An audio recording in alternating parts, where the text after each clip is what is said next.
우리 옆에 계시는 분들에게 예수님이 우리의 기쁨입니다 라고 좀 잠시 한번 인사하면 좋겠습니다. 앞뒤로. 네.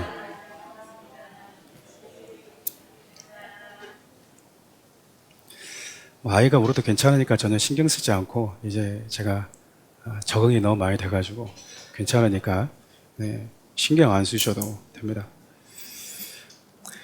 사람은 기쁨을 추구합니다. 어쩔 수 없이 또 먹고 살기 위해서 무언가를 하기도 하지만, 궁극적으로 사람들은 무언가를 하면서 보람을 느끼기도 하고, 그 안에서 보람이라고 하는 기쁨을 또 추구하기도 하죠. 궁극적으로 사람은 기쁨을 원한다라는 것이죠. 슬픔을 좋아하는 사람이 누가 있겠습니까? 늘 해피하고 싶지만 해피하지 못한 상황이 되면 다시 기쁜 상황으로 돌아가려고 하는 것이 우리들의 마음이죠. 특별히 기쁨을 유발하는 것 여러 가지 중에 선물만한 게 있을까 싶어요. 여러분들이 받아본 선물 중에 기억나는 선물 있으십니까? 소박하십니다. 네. 남성분들이 대부분 여성들에게 또 아내들에게 선물할 때 고가의 것을 많이 선물하려고 하는데, 저도 그런 줄 알았는데요. 의외로 아내와 여성분들이 좋아하는 선물이 그냥 같이 있어주는 거라는 걸 참 많이 저도 결혼해서 느끼게 되는 것 같습니다. 그 곁에 있는 게 뭐 어려운 거라고, 그거 말고 다른 거 이렇게 얘기하면 그걸 꼭 얘기하는 것 같아요. 물론 목사님, 저는 그게 아니라 반짝반짝한 게 좀 있었으면 좋겠습니다라고 하시는 분들 계시겠지만, 가끔 아내분들이 남편들에게 작은 선물을 주면서 남편들이 행복해하면 마지막 선물이 하나 더 남았다고, 그게 바로 나야 라고 얘기하면 얼마나 사랑스럽습니까? 근데 반대로 남편들이 아내에게 아무 선물 준비하지 않은 채 당신의 선물이 있어, 그게 바로 나야 라고 말하면 마음이 참 어렵죠. 네. 각자가 기쁨이라고 느끼는 것이 이렇게 좀 다른 것 같습니다. 그럼 여러분, 우리가 느끼는 기쁨, 또 우리가 내리는 기쁨의 정의, 세상이 말하는 기쁘다고 하는 것, 그것도 물론 우리가 아는 것도 중요하지만, 성경에서 하나님은 무엇을 기쁨으로 말씀하시고 무엇을 기쁨으로 여기는지, 그것을 하나님을 믿는 우리가 아는 것은 너무나 중요하죠. 하나님은 무엇을 가장 큰 기쁨으로 여기실까? 여러분, 결론부터 얘기하면 예수 그리스도입니다. 하나님께서 저와 여러분들에게 준비하고 계신 최고의 선물은 저와 여러분들이 다 알고 있는, 하나님이 아무리 숨겨봐야 다 보이는 선물이 바로 예수 그리스도이죠. 예수님은 우리를 구원하신 분이기도 하지만, 그런 의미에서 우리에게 기쁨이라는 의미도 가지고 있습니다. 오늘은 성탄절이죠. 12월 25일이 과연 예수님이 탄생한 날이 맞냐 안 맞냐라고 하는 문제는 더 이상 중요하지가 않습니다. 오늘 우리가 예배하는 이유는 오늘 예수님이 태어난 날이 정확히 맞냐 맞지 않냐 하기 때문이 아니라, 예수님께서 인간의 몸을 입고 이 땅에 우리 가운데 오셨고 죄인된 우리를 구원하시기 위해서 사셨다는 사실을 기억하고 감사하기 위함이죠. 성탄이 가지고 있는 본질적인 메시지가 이것이 아니겠습니까? 그래서 우리 주님이 오심에 감사하고, 나 같은 죄인,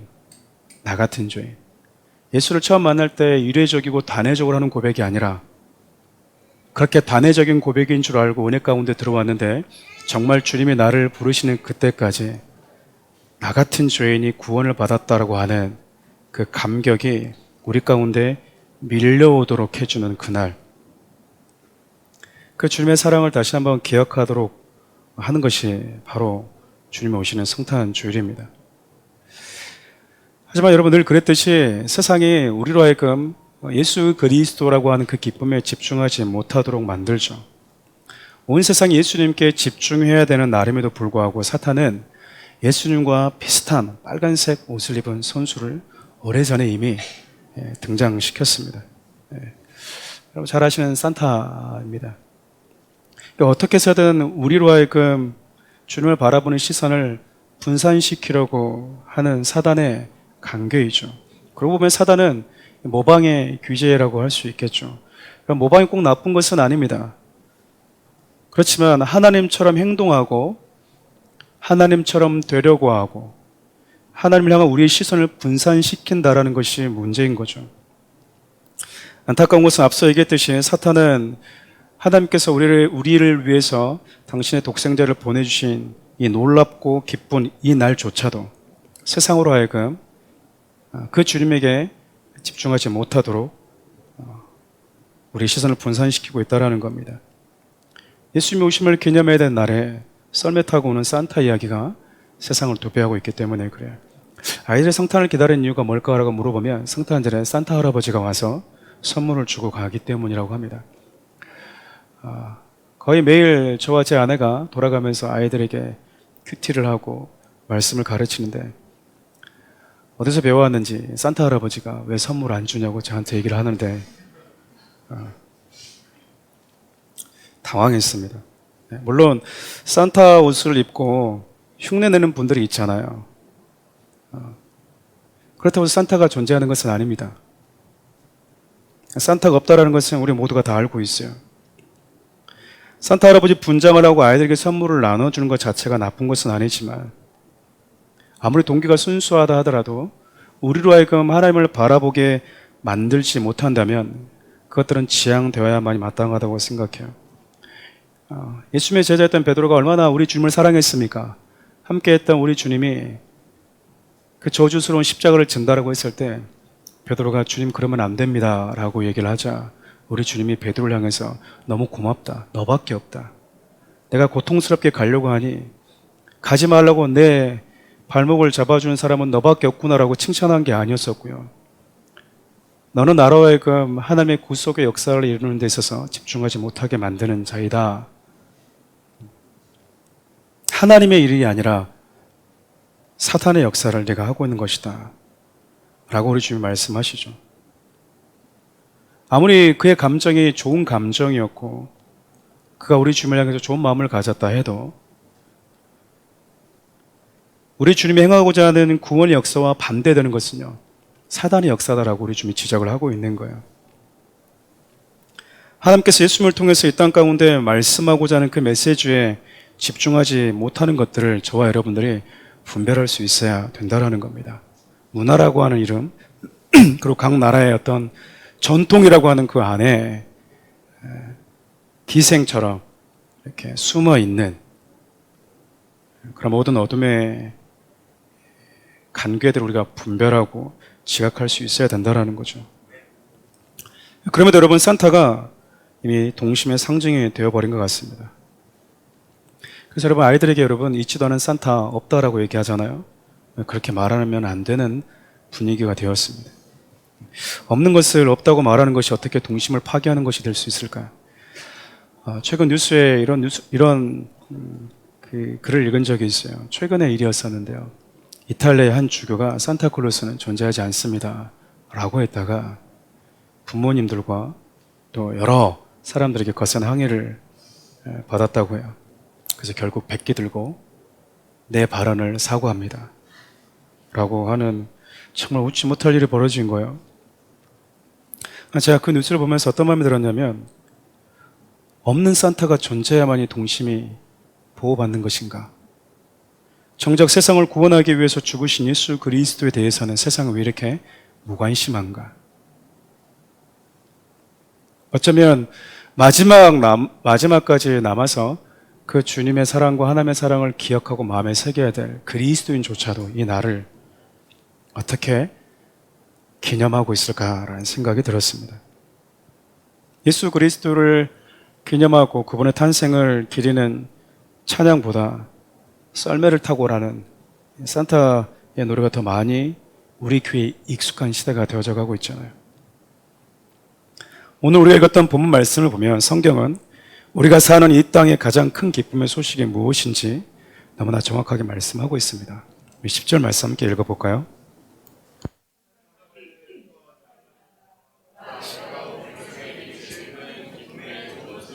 너희에게 전하노라. 사람마다 기쁨이라고 여기는 소식이 다르겠지만 이 땅에 사는 자들에게 하나님께서 주실 수 있는 가장 큰 기쁨의 소식이요 예수 그리스도를 우리 가운데 보내신 거라고 말씀합니다. 10절에 이야기하고 있는 큰 기쁨의 소식은 여러분 헬라어로 유앙겔리조마이라는 단어를 쓰는데 그냥 복음입니다. 복음. 예수 그리스도가 죄인된 인간의 몸을 입고 우리를 구원하기 위해서 오셨다라고 하는 그 소식보다도 더 기쁜 소식이 없다라는 거예요. 여러분 오늘 말씀을 들으시면서 성경이 기쁨으로 여기고 있는 것과 내가 기쁨으로 여기고 있는 것이 과연 같은지 한번 생각해 보면서 말씀을 들으시면 좋을 것 같아요. 뿐만 아니라 여러분 예수님은요 하나님에게 가장 큰 영광이 된대요.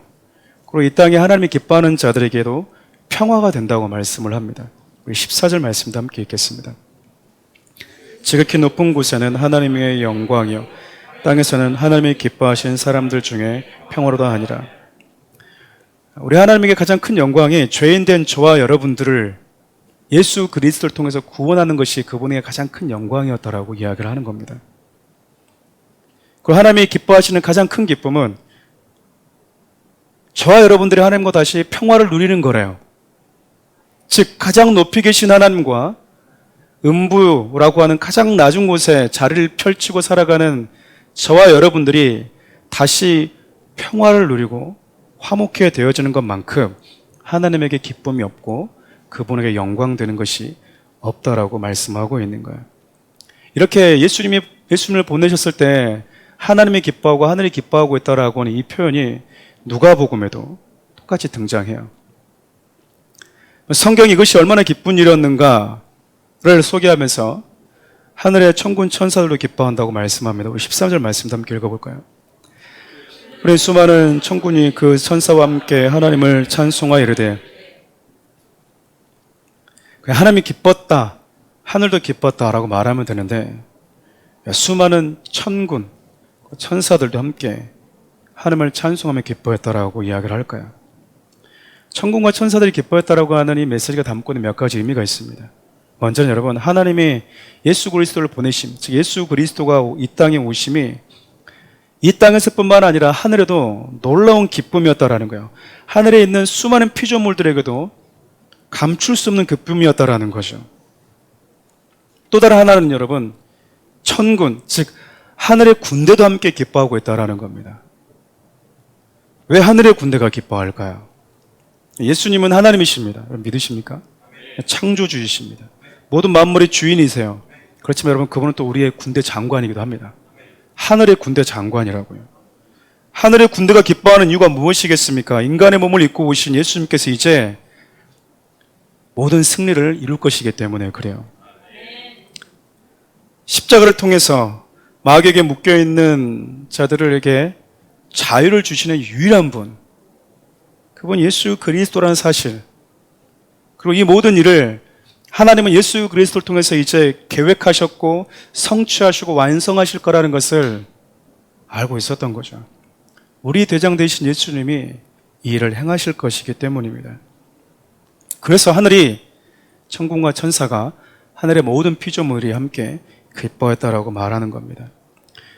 누가복음을 보면 여러분 한 영혼이 돌아올 때도 오늘 말씀과 비슷한 하늘의 기쁨이 벌어진다라고 이야기를 해요.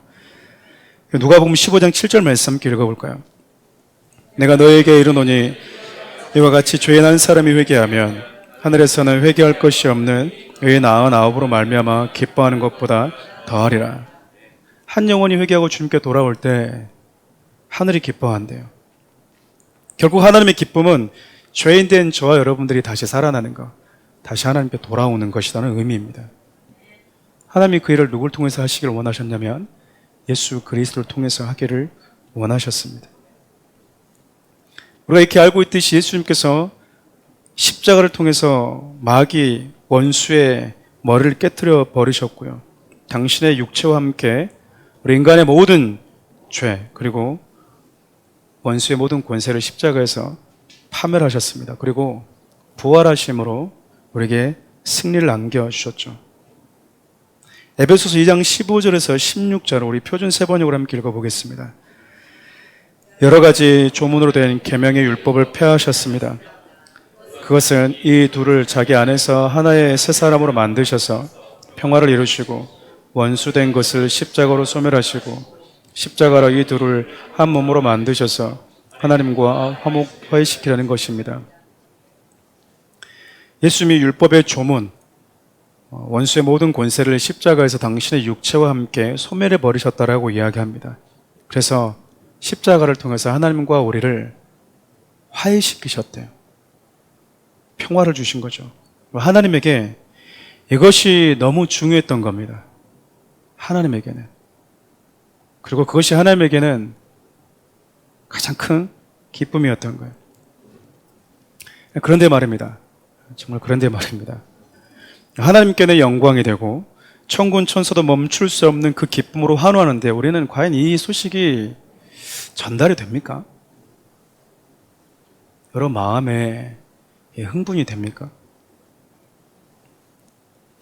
대한민국 축구가 2002년도에 4강을 올라갔습니다. 벌써 20년 전 일이네요. 2002년이니까 그렇죠? 여러분 온 국민 너나 할 것 없이 누가 말하지 않아도 다 알고 있는 사실을 계속 떠들고 다녔습니다. 4강 올라갔다고 말하면 왜 아는 얘기 하냐고, 다 들었다고, 나도 봤다고, 나도 알았다고 말하지 않고 그래 맞아 하면서 뭐 한 거예요? 같이 얼싸안고 모였던 거죠. 기뻐했습니다. 근데 여러분 4강에 올라간 건 참 좋은 일이지만 그것이 여러분 삶에 얼마나 도움이 되셨습니까? 여러분들이 좋은 자리에 취직하셨고 여러분들 좋은 아파트로 이렇게 평수 넓은 데로 가셨고 자녀들이 승진하고 좋은 대학을 갔습니까? 좀 외람된 얘기지만 그걸로 인해서 부와 명예를 누린 사람은 그라운드에서 뛰었던 선수도 아닙니까? 우리는 그냥 기쁨을 누렸을 뿐이지 우리 삶이 좋아진 건 아니었습니다. 근데도 불구하고 우리가 한마음으로 기뻐했었어요. 근데 여러분 4강 올라간 것이 참으로 좋은 일이긴 하지만 그것이 예수님이 이 땅에 오심보다 결코 기쁜 일이 될 수는 없어요. 오늘 하나님이 기뻐하고 하늘도 기뻐하고 천군 천사도 기뻐하는 그 영광이 될 만큼 우리에게 아주 소중한 날인데 나는 과연 기쁜가? 우리는 기쁜가? 성경에 말하는 기쁨은 여러분 술 한잔 마셨을 때 오는 알쏭달쏭한 그런 느낌이 아니에요. 맥주 한 캔 시원하게 들이켰을 때 오늘 여러분 짜릿함이 아니라니까요. 한 분도 안 우시시는 걸 보니까 한 분도 안 마시는 것 같아서 너무 감사합니다. 네, 정말 술 한 잔도 안 마셔서 원래 찔리는 분들은 웃으시는데 한 번도 웃는 분이 안 계셔서 이렇게 술 마시는 분이 안 계신 것 같아서 다행인 것 같습니다. 여러분 세상에 너무나 기쁨이라고는 이 정의를 너무 오염시켜 놨어요. 너무 오염시켜 놨다고요. 짜릿한 것, 흥분되는 것, 그게 기쁨이라고 사람들이 정의하게끔 만들어 놨어요. 근데 성경은 여러분 예수 그리스도 그분 자체가 기쁨이래요. 여러분 손에 처해 있는 그 시계가 그게 시계라는 거예요. 예수 그리스도 그분 자체가 기쁨이라는 겁니다. 그래서 여러분 성경 우리에게 뭐라고 얘기하냐면 예수가 네 안에 있다는 것은 네 안에 기쁨이 있다라는 거야. 네가 세상에서 만나는 수많은 슬픔과 고통, 이해할 수 없는 상황을 만나도 그 모든 것들을 넉넉하게 압도할 수 있는 게 우리 주님이 너에게 주신 기쁨이야라고 말하고 있거든요. 근데 우리는 그 기쁨이 있음에도 불구하고 때로는 세상 다 잃어버린 것처럼 절망하고 슬퍼할 때가 있어요. 왜일까요? 예수가 기쁨이라는 것을 우리가 알지 못하기 때문입니다. 만일 술을 마시고 중독된 자들이 혹은 마약과 같은 그런 것에 중독된 자들에게 주어지는 그 짜릿함의 기쁨이라 우리 다 맞아야죠. 그렇지 않습니까? 근데 우리가 분명히 그들이 느끼는 기쁨이 있을 터인데 우리가 그 기쁨을 사양하는 이유는 나를 죽이기 때문에 그래요. 성경이 저와 여러분들에게 주고자 하는 기쁨은 그 안에 반드시 생명에 담겨져 있습니다.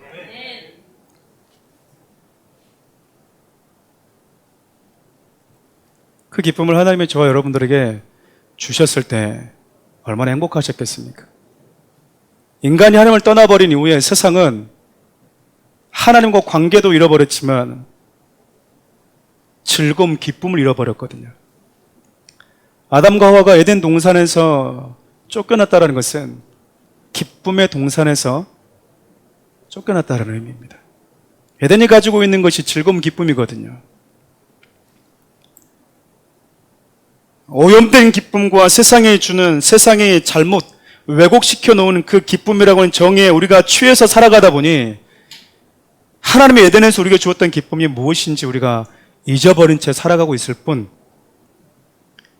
하나님은요, 다시 에덴으로 우리를 되돌려서 하나님이 우리와 누렸던 그 진짜 기쁨이 무엇인지를 그리스도 안에서 다시 회복시켜 주고자 하는데, 생각만 해도 그 하나님이 흥분되고 있는 거예요.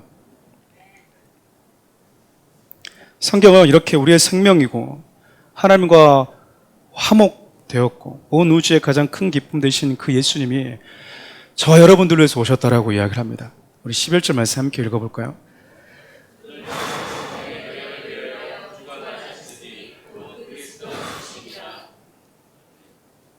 하나님께서 이 땅에 있는 자들에게 주신 최고의 기적이 바로 성육신하신 예수 그리스도다라고 말합니다. 누구를 위해 주셨다고 얘기를 하죠? 우리를 위해서 보내주셨대요. 우리를 위해서. 저와 여러분들을 위해서. 여러분들 집에서 기르는 사랑하는 애완용, 고양이가 되었든 강아지가 되었든 우리 주님은 그들이 아니라 여러분들을 위해서 오셨대요. 그렇게 우리 주님이 인간의 몸을 입고 오실 만큼 우리를 사랑하셨고, 인간의 몸을 입고 오신 예수 그리스도가 우리에게는 우리 주님이 우리를 위한 사랑이고 선물이었다라는 겁니다. 성경은 예수님을 완전한 하나님이시다, 그리고 완전한 인간이다라고 소개를 하거든요. 요한복음 14장 9절 말씀 함께 읽어볼까요? 빌립아, 내가 이렇게 오래 너희와 함께 있으되 내가 알지 못하느냐? 나를 본 자는 아버지를 보았거늘 어찌하여 아버지를 보이라 하느냐? 예수님이 참 하나님이라고 하는 의미는요, 예수님을 통해서 보이지 않는 하나님과 그분의 성품을 알 수 있기 때문에 그래요. 만질 수 없고 볼 수 없는 하나님이 우리 인간의 수준의 높이에 맞춰서 만지고 들을 수 있는, 볼 수 있는 하나님으로 우리 곁에 사셨던 분이 예수 그리스도입니다. 신천지는 예수를 하나님으로 믿지를 않죠. 이단들은 예수님을 한 시대적 구원자로 묵습니다. 왜냐하면 그래야지 자기 교주가 이 시대 구원자라고 하는 논리를 집어넣을 수 있거든요. 성경은 예수가 하나님이시다라고 이야기합니다. 뿐만 아니라 예수님이 가장 완벽한 인간으로 사셨다라고 이야기합니다. 그래서 신학자들이 만든 표현이요, 예수님은 신성과 인성을 가지고 계신 분이다라고 소개해요. 가장 완벽한 하나님으로 사셨으면서 가장 완벽한 인간이었다라는 겁니다. 그럼 가장 완벽한 인간이었다는 의미는 크게 두 가지 의미가 있어요. 그분이 영으로 오신 것이 아니라 소위 초대교회 성도에 살았던 시대에 만연했던 영지주의처럼 육체는 더럽고 영은 깨끗하기 때문에 그 깨끗한 하나님이 어떻게 이 더러운 몸을 입고 오실 수 있냐? 그분이 인간의 몸을 입고 오신 것이 아니라 영으로 오셨다라고 하는 그런 개념이 아니라는 거예요. 실질적으로 인간의 몸을 입고 오셨다라는 거예요. 동시에 그분이 가장 완벽한 인간이다, 이 말은요, 그분이 이 땅에 33년간 이 땅을 사시면서 하나님께서 창조하신 인간이 어떤 존재인지 그 인간 됨됨이를 가장 완벽하게 보여주었다라는 겁니다. 여러분, 하나님은 아담과 하와를 창조하셨어요. 그러나 여러분, 그들이 범죄한 이후에 하나님의 형상을 다 잃어버렸습니다. 여러분, 하나님의 형상을 잃어버렸다는 것은요, 하나님께서 인간에게 주었던 아름다움, 그 인간다움을 잃어버렸다는 겁니다. 인간이 무엇인가? 인간은 어떤 존재인가? 인간은 무엇을 위해 사는가? 라고 하는 그 본질적 질문에 여전히 우리가 한평생을 살아가면서 대답할 수 없는 이유는 하나님의 형상을 잃어버렸고 인간 됨됨이를 잃어버렸기 때문이고, 그것은 예수 안에 들어올 때만 확인되기 때문에 그래요. 예수님이 인간의 몸을 입고 33년 동안 사셨던 그 모습을 우리에게 성경을 통해서 낱낱이 기록하고 있는 이유는요, 하나님이 인간을 본래 이렇게 창조했다, 이게 인간의 위치다. 그래서 하나님이셨음에도 불구하고 그분은 하나님 말씀 앞에 순종하셨고요, 죽기까지 복종하셨고요. 사랑하시면서 사셨던 겁니다. 즉 우리 주님의 모습을 보면 인간은 무엇으로 사는 존재인지, 인간은 어떻게 살아야 되는지, 사람이라는 존재가 어떤 존재인지를 정확하게 알 수 있다는 겁니다. 뿐만 아니라 여러분, 성경은 우리에게 이렇게 성육신하신 우리 예수님이 하나님의 저와 여러분들을 위해 준비한 표적이다라고도 말씀합니다. 우리 12절 말씀 함께 볼까요? 내가서 강포에 쌓여 구유에 누워 있는 아기를 보리니 이것이 너희에게 표적이니라 하더라. 우리는 예수를 믿으면서 다양한 표적을 구합니다. 하나님 나를 사랑하시면 이런 사인을 주십시오. 하나님은 살아계시다면 나에게 이런 사인을 주십시오. 내가 이 사람과 살아야 된다면, 내가 이 사람과 결혼해야 된다면 사인해 주십시오. 사인을 참 잘못 받을 때가 참 많지 않습니까? 네, 그러죠. 네. 제가 우스갯소리로 이런 말들 여러분들에게 자주 했었잖아요. 청년 사역할 때 보면 한 번씩 예쁜 여성분들이, 자매님들이 들어오면 형제인들이 막 이렇게 웅성웅성 난리가 납니다. 반대로 정말 키 크고 괜찮은 좋은 형제들이 들어오면 또 자매인들이 시선이 또 이목이 집중돼요. 당연한 거죠. 근데 저도 느끼지 못할 만큼 그렇게 자기들끼리 은밀하게 모여서 썸을 타고 있는 거를 많이 봅니다. 한 형제가 저에게 와서 꼭 물어요. 목사님, 지난주에 온 그 자매님을 위해서 제가 기도했습니다. 저 기도하라는 얘기 안 했거든요. 자기가 그냥 기도한 겁니다. 자기가 그냥 기도를 했어요. 아, 그래요? 알겠습니다. 그걸로 끝나면 되는데, 근데 자기가 응답을 받았어요, 목사님. 기도골에서 기도했는데 자꾸 그 자매님의 얼굴을 하나님이 떠올리게 해주십니다. 그럼 제가 브레이크를 겁니다. 하나님이 떠올리게 해준 것이 아니라 자기가 좋아하니까 생각이 난 겁니다. 네. 아닙니다, 목사님. 꿈을 꿔도 잠자도 생각이 납니다. 그 역시 하나님이 주신 꿈이 아니라 당신이 하도 좋아해서 잔상에 남아서 꿈에서 나오는 겁니다. 그리고 참 죄송한데, 목사가 참 이런 말을 해야 될 때가 있거든요. 정말 죄송한데 형제님 오기 전에 두 분이 왔다 갔습니다. 네. 똑같은 얘기를 하고 가셨습니다 라고 얘기를 해요. 똑같은 일을 하고 가셨습니다.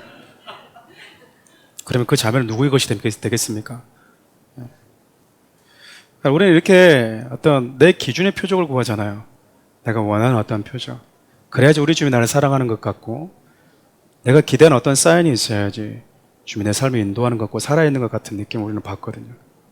근데 하나님이 우리에게 주고자 했던 표적은요, 강보에 쌓여있는, 즉 성육신하신 예수 그리스도였다고 이야기를 해요. 예수님은 남자의 후손으로 오지 않았어요. 즉 아담의 씨로 오지 않았다라는 거죠. 그분은 여자의 후손, 즉 성령으로 잉태된 분입니다. 가끔 어떻게 인간이 남자와 여자와의 관계없이 태어날 수 있어? 그래서 나는 교회를 안 다닌 거야 라고 말하는 분들이 있어요. 여러분, 우리는 남자와 여자와의 관계 속에서 태어나지 않았기 때문에 예수를 믿는 거예요. 만일 남자와 여자와의 관계에서 태어났으면 그분은 우리의 죄를 감당할 수 있는 자격 니달이라고요. 믿으면 안 되는 거예요. 그냥 테스형하고 외치면 되는 겁니다. 예수형 하면 그냥 끝나는 거예요. 우리의 구원자가 될 수 없어요, 그분은. 죄가 없어야지 우리 죄를 담당하는 분이거든요. 성경을 보면 여러분, 하나님께서 그냥 살아계시고 가만히 계시는 게 아니라 그분은 법칙이고 기준입니다. 로고스라고도 표현하죠. 기준이라니까요. 세상의 모든 질서를 만드신 분이세요. 그분이 죽은 자, 생명 있는 자, 생명과 죽음의 법칙을 만들었을 뿐만 아니라 죽음에 갇혀버린 죄에 묶여있는 자들, 그 죄를 처리하는 법칙도 만들어서 우리에게 주었어요. 그걸 할 수 있는 게 레위기거든요. 여러분, 레위기를 보면 생명에서 단절된 자들에게 주어지는 필연적인 법칙. 우리 하나의 법을 하나 더 만든 거거든요. 법을. 죽어버린 애들 그냥 신경도 안 쓰면 되는데 하나님이 법을 만들었어요. 어떻게 그럴 수 있어요? 하나님 법 만들 수 있습니다. 국회의원도 180석 가지고 법을 만드는데 왜 못 만듭니까? 창조자 하나님이. 우리를 국률이 여기신 분이 법을 하나 더 만들었다니까. 그게 뭐냐면 죄를 전가하는 법칙을 만드신 거예요. 그래서 하나님이 레위기를 보면 흠이 없는 짐승을 가져오라고 얘기합니다. 제가 레위기 할 때 여러분들에게 많이 얘기했는데 여러분들이 잊어버렸을까봐 짧게 얘기를 하겠습니다. 저는 왜 하나님이 흠 없는 짐승을 가져오라 했을까? 제가 내린 결론은 두 가지였습니다. 학창시절 때. 그래, 누가 버짐 있는 고기 먹고 싶겠어? 제가 생각한 거였습니다. 누가 버짐 있고 좀 이렇게 병 있는 거 먹고 싶겠어? 두 번째는 그래, 하나님은 왕인데 어떻게 하나님한테 병 걸린 걸 우리가 줄 수 있을까? 그 무례한 거지. 그리고 그냥 이해하고 넘어왔거든요. 여러분, 하나님께서 흠없는 짐승을 준비하라고 하는 이유는 바로 저와 여러분 때문이에요. 우리는 짐승에게 내 죄를 전가하면 내 죄만 짐승에 전가된다고 생각하는데 그렇지 않습니다. 안수하는 순간 쌍방의 교통이 일어나는 거죠. 내 죄는, 나의 흠은 짐승에게로 들어가고 짐승의 흠 없으면 나에게로 전가되는 시간이 안수하는 시간인 거예요. 그래서 그 짐승을 누가 잡습니까? 누가 잡죠? 여러분, 내가 안수한 짐승은 누가 잡습니까? 레위기를 다시 해야 될 것 같습니다. 내가 잡습니다. 칠사장과 레위인이 옆에서 그냥 도우미를 해주는 거죠. 다른 짐승과 달리 양이 가지고 있는 것은 여러분 특징 중에 하나는 염소나 여러분 닭 한 마리 잡을 때도 난리를 치거든요. 근데 여러분 양은 죽을 걸 알고 가만히 있습니다. 네. 그리고 그 대부분의 양은 사온 양도 있지만 집에서 기르는 양들이 거의 대부분입니다. 여러분, 집에서 기르는 양을 잡을 수 있겠습니까? 내 손으로?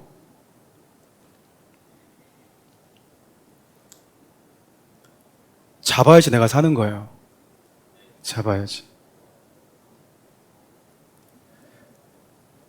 여러분이 예수님이 여러분을 죽었다는 얘기가 어떤 의미냐면요, 여러분이 예수님께 뭐 했다라는 겁니까?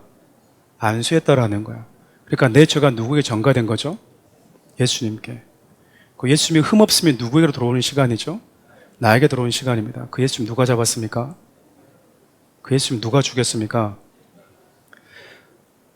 목사님, 저는 안 죽였습니다. 그럼 여러분 예수님과 상관없는 자인 거예요. 반드시 내가 죽였습니다라고 얘기를 해야 돼요. 하나님께 예수 누가 죽였냐라고 물어보면 여러분이 손을 들어야 된다고. 예수님을 내가 죽였습니다. 내가 잡은 거 맞습니다. 그래야만이 내 죄가 전가되었다라는 것이 성립이 되는 거예요. 그렇게 우리 주님이 저와 여러분들을 구원하시기 위해서 예비하신 분이 예수 그리스도였다고 성경이 이야기하거든요. 그것이 내가 너희들에게 줄 수 있는 최고의 사랑의 표현이자 가장 큰 표적이다라고 얘기를 하고 있어요. 여러분, 예수님도 사역하실 때 놀라운 기적을 많이 행하시는군요. 또 다른 기적과 표적을 좀 보여주십시오라고 얘기했을 때 우리 주님이 나는 요나의 표적밖에 보여줄 게 없다고 말씀하셨거든요. 마태복음 12장 39절에서 40절 함께 읽겠습니다. 예수께서 대답하여 이르시되 악하고 음란한 세대가 표적을 구하나 선지자 요나의 표적밖에는 보일 표적이 없느니라. 요나가 밤낮 사흘 동안 큰 물고기 뱃속에 있었던 것 같이 인자도 밤낮 사흘 동안 땅속에 있으리라. 요나의 표적이 가지고 있는 의미가 무엇일까요? 요나가 왜 물고기 뱃속으로 들어갔죠? 네, 하나님의 얼굴을 피해서 달아나서 그렇습니다. 하나님을 떠난 결과가 물고기 뱃속이라고는 음부였다고요. 하나님을 떠난 모든 자들이 피할 수 없는 죄의 결말이 음부라는 것을 말해줍니다. 근데 여러분, 그 음부에서 3일 뒤 요나가 나오게 됩니다. 요나가 왜 나오게 됐죠? 아니, 어떻게 해서 나올 수 있게 되었죠? 하나님이요, 물고기에게 명합니다. 요나를 뭐 하라고? 내보내라고. 음부를 향해서 우리 주님이 명령을 하신 거야. 성경의 전반적인 흐름을 보면 저와 여러분 역시 죄로 인해서 음부에 갇혀 있었거든요. 그러면 저와 여러분들이 음부에 계속 갇혀 있어야 하는데 우리가 나왔다라는 것은 우리가 있는 음부 안으로 그분이 들어오셨고 그 음부를 향해서 고린도전서 15장에 표현되어 있던 것처럼 사망아 내가 쏘는 것이 무엇이냐 음부를 향해서 명령했다라는 거예요. 우리 주님이. 정리하면 여러분, 하나님께서 우리에게 보여주고 있는 표적은 하나같이 또 하나의 달을 만들고 또 하나의 별을 만드는 기적이 아니었고요. 죄인된 저와 여러분들을 구원하고자 하는 하나님의 사랑의 메시지가 담겨져 있는 것, 그것이 우리에게 그분이 전달해주고 보여주고 싶었던 표적이었습니다. 사역을 이렇게 조금씩 하면서 여러분, 제가 대학병원이나 이 대형 병원에 신방 갈 때가 종종 있습니다. 특별히 대형 병원을 가면 소아병동이라는 곳이 있어요. 혹시 여러분 가보신 분들이 있는지 모르겠습니다. 저도 늘 작은 병원 이렇게 오고 가고 하다가 대형 병원에 섬기는 집사님의 아이들이 아플 때 한 번씩 가보게 되었는데요. 그때도 처음 가본 거죠. 거기 가면 여러분 진짜 울고 나옵니다. 울고 나와. 마음이 너무 아파요. 마스크 쓴 아이들, 그리고 머리에 모자를 눌렀던 아이들. 근데 자기가 언제 죽을 줄도 모르는데도 불구하고 해맑게 울고 있는 아이들 보고 오면 여러분 가슴이 미어져요. 가슴이. 근데 여러분, 그 소아병동에 아이들만 있는 게 아니에요. 그 아이들 곁에는 늘 그림자처럼 따라다니는 분이 있는데요. 바로 부모입니다. 부모. 특별히 아버지보다 어머니들이 아이들 곁에 더 많이 있는 걸 보게 돼요. 아이들도 보지만 그 아이들 곁에 있는 그 어머니들 얼굴을 제가 참 많이 보았거든요. 그녀들에게 여러분 일상은 없습니다. 그녀들에게 여가, 개인 시간, 사치이죠. 그녀들은 오직 하나만 바라보면서 살아갑니다. 오직 내 아픈 자녀의 치유와 회복, 그것을 소망하면서 살아가는 거예요. 누가 그녀들로 하여금 울게 했을까? 누가 그녀들로 하여금, 그녀들도 꿈이 있고 그녀들의 인생이 있는데 그녀의 인생을 왜 누가 이 아이에게 다 쏟아붓게 만들었을까?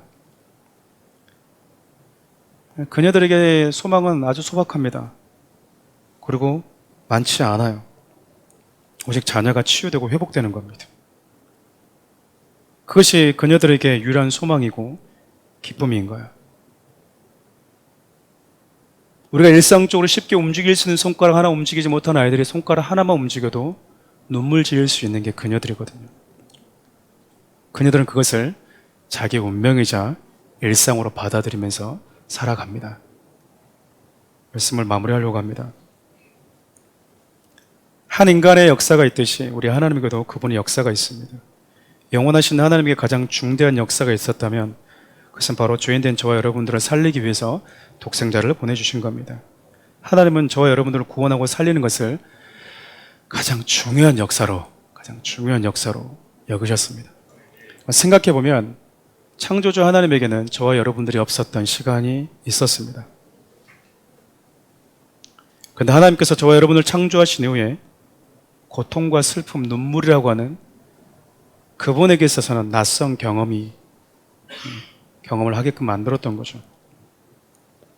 당신께서 창조한 인간이 당신을 떠나서 죄와 죽음에 갇혀버렸을 때 하나님은요, 우리를 창조하신 그 순간부터 우리의 곁에 그림자처럼 머물러 계셨습니다. 임마누엘 하나님으로 우리에게 오신 것도 마찬가지입니다. 아픈 아이들 곁을 떠나지 못하는 그 어미처럼 우리 아버지, 그분이 우리 곁을 떠나지 못하고 있었던 겁니다. 우리를 창조하신 이후에 하나님은 그것이 그분의 일상이 되었고 그것이 그분의 운명이 되었고 그것이 그분의 역사가 되어버렸습니다. 하나님에게 유일한 기쁨이 있다면 저 여러분들 다시 그 음부의 자리에서 털고 일어나는 것입니다. 그것을 위해서 우리 하나님이 독생자를 보내신 거죠. 그리고 그 독생자가 십자가에 못 박히면서 다시 음부에 있는 저와 여러분들이 당신의 보좌 앞으로 당신 곁으로 올 거라는 그 주체할 수 없는 기쁨을 오늘 말씀을 통해서 하나님이 표현하고 있는 겁니다. 하늘에는 이렇게 영광이 되고 하늘의 피조물들도 즐거워하고 나도 이렇게 행복하다. 세상은 양말 속에 작은 선물 넣어주고 가는 산타를 기다리는지 모르겠지만 하나님의 영원한 생명 대신 예수 그리스도를 저와 여러분들에게 주셨습니다. 기쁨과 소망을 잃고 살아간 저와 여러분들에게 세상에 오염시켜 놓은 거짓 기쁨의 정의가 아니라 이게 원래 기쁨이었다. 내가 원래 너에게 처음 주었던 소망이었고 즐거움이었다고 말씀하고 있는 거예요. 사랑하는 우리 성도님들이 하나님께서 그 모든 아픔과 슬픔을 가슴에 묻고 저와 여러분들 위해서 우리 주님 보내신 이날 독생자의 생명과 나의 생명을 맞바꾸신 그 시간 말이 안 되잖아요. 그분 앞에 서게 되면 나 같은 죄인이 어떻게 굳이 하나님이 이렇게까지 하실 이유가 있었을까? 제가 기억나는 아이가 한 명 있습니다. 섬겼던 집사님의 아들이었었는데요. 뇌에 종양이 있었어요. 저한테 예수님 잘 이렇게 제대로 안 믿고 막 이랬던 친구인데 제가 준 책도 막 읽고요. 목사님 기도해서 기도해 줬거든요. 목사님 기도해 주시면 오늘 수술 들어가면 낫나요? 기도하자.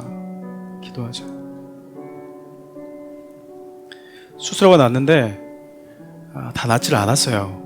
너무 위험한 부위와 맞물려 있어서. 근데 그 아이 했던 말이 참 마음이 아픈 거예요. 뭐냐면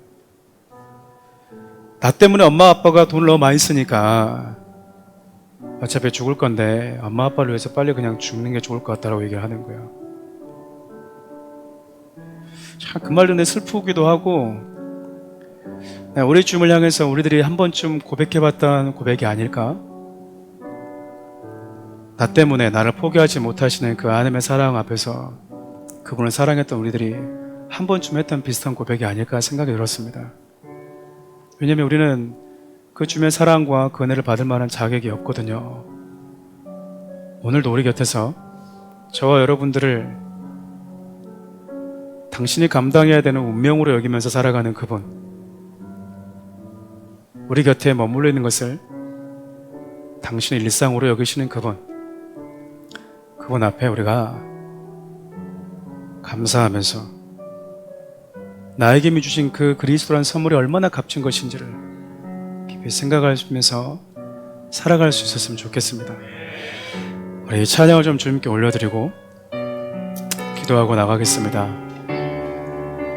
저들 밖에 한밤중에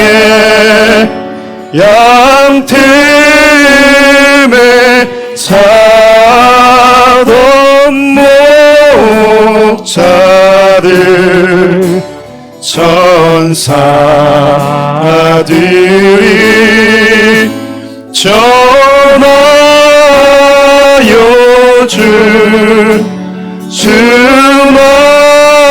주마신 소식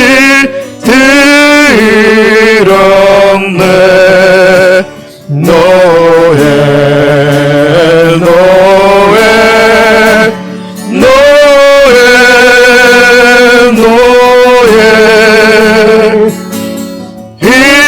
이스라엘 왕이 나셨네. 저 동방에 별 하나가 이상한 빛을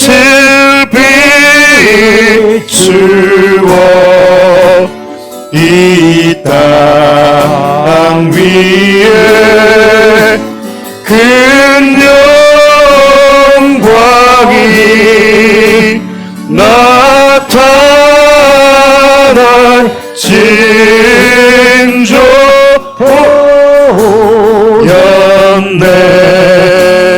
노예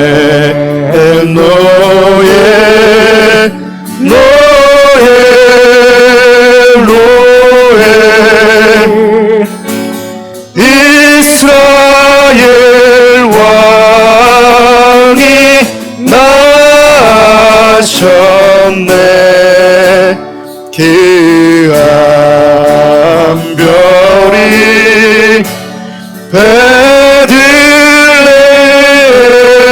베들레헴 향하여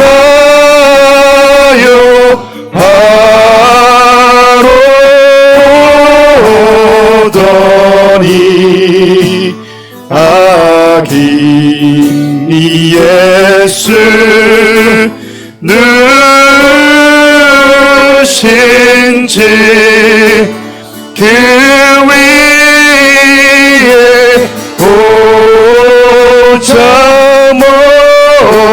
멈췄네. 노예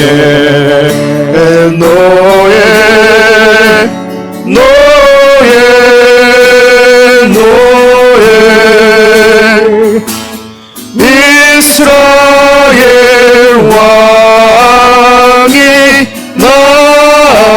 나셨네. 동방박사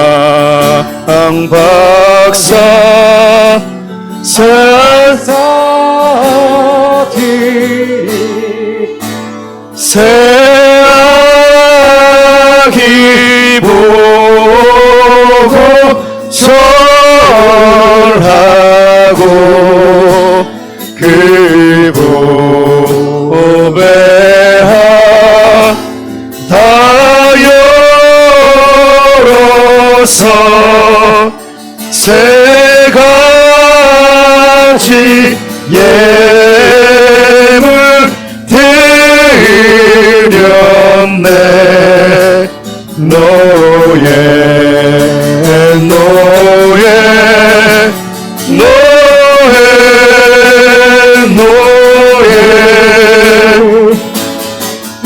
이스라엘 왕이 나셨네.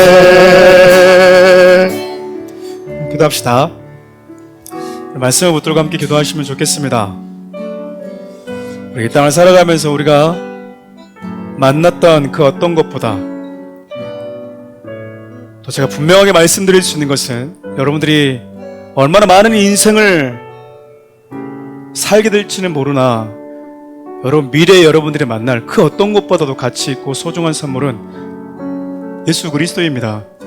이미 우리에게 주어진 그 예수 그리스도가 얼마나 우리 인생 가운데 소중하고 가치 있는 기쁨인지, 왜 하나님 이렇게 흥분하고 계시는지, 왜 온 하늘이 이렇게 행복해하고 있는지, 우리 안에 그 하나님의 기쁨 달라고 함께 기도합시다. 내 안에는 예수가 얼마나 소중하신지, 큰 기쁨인지를 감각할 수 있는 마음 달라고 함께 기도합시다. 두 번째, 여러분, 우리가 당신의 운명이 되어버렸고 하나님의 일상이 되어버린 저와 여러분들을 그렇게 사랑하시는 우리 하나의 마음에 그 사랑에 감사하는 시간을 되었으면 좋겠습니다. 남은 인생 그렇게 우리 주님 사랑하고 늘 내 곁에서 나만 바라보시는 나 역시 하나님의 운명으로 하나님을 내 인생의 일상으로 여기며 사는 자가 되게 해달라고 이렇게 주 이름 부르면서 함께 기도하며 나가도록 하겠습니다. 좀 잠잠히 기도하겠습니다. 주여 하나님 감사합니다. 사랑하는 귀한 자들에게 하나님 은혜를 더하여 주십시오. 오늘 주신 말씀처럼 하나님은 우리가 다시 살아나는 것을 기뻐하고 우리가 다시 회복된 것을 원하고 계십니다. 그것이 하나님이 가장 소중했고 하나님의 역사였고 그것이 하나님의 일상이었습니다. 사랑하는 귀한 자들에게 우리 주님이 우리에게 주시는 그 기쁨과 그 감격을 다시 회복시켜 주시옵소서. 살아계신 하나님, 귀한 자들에게 우리 주님이 우리에게 주시는 예수 그리스도가 얼마나 소중한 기쁨이자 선물인지를 감각할 수 있는 지각을 열어주십시오. 사랑하는 귀한 자들에게 하나님, 주님이 이미 우리 가운데 허락하신 예수 그리스도는 그 표적으로 인해서 넉넉히 세상을 이기고 넉넉히 내가 살아가는 데 있어서 겪는 슬픔과 아픔과 고통도 넉넉히 견디고 이겨낼 수 있도록 우리 도와주시옵소서. 주님, 사랑하는 귀한 성도들이 날마다 우리 주님 바라보게 하여 주시고 우리 주님의 영광을 바라보게 하여 주시고 그 감격과 그 사랑을 날마다 기억하며 살아갈 수 있도록 은혜를 더하여 주십시오. 우리 주님의 얼굴을 구하며 살아가게 하여 주시옵소서. 날마다 우리 주님을 바라보고 우리 주님의 사랑 마음 한가득 안고 살아갈 수 있도록 하나님 축복해 주십시오.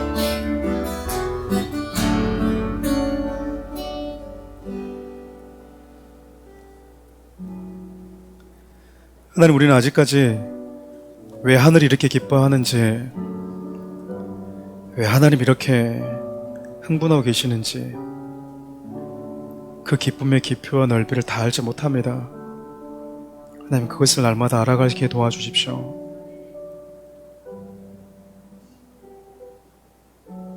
우리를 창조하신 이후에 경험하지 않아도 되는 슬픔과 눈물을 경험하신 하나님, 우리 곁에서 그렇게 아파하는 우리와 함께하는 것을 당신의 운명으로, 당신의 일상으로 받아들이시는 그 하나님, 우리도 주님을 내 일상으로, 내 운명으로 받아들이면서 살아가게 하여 주십시오. 우리를 구원하신 예수 그리스도의 은혜와 예수 그리스도 우리에게 보내주신 하나님의 다함없는 사랑과 주님의 나라 가는 그날까지 우리 안에 있는 예수 그리스도가 우리가 이 땅을 살아가면서 겪는 그 어떤 것보다도 수많은 고통과 아픔까지 압도할 수 있을 만큼 큰 기쁨의 소식임을 보게 하시고 깨닫게 해주신 성령님의 가르치심이 이곳에 있는 귀한 사랑하는 우리의 모든 성도를 머리 위에 주님의 몸된 교회와 나라와 민족 가운데 함께 하시기를 간절히 축원하옵나이다. 아멘.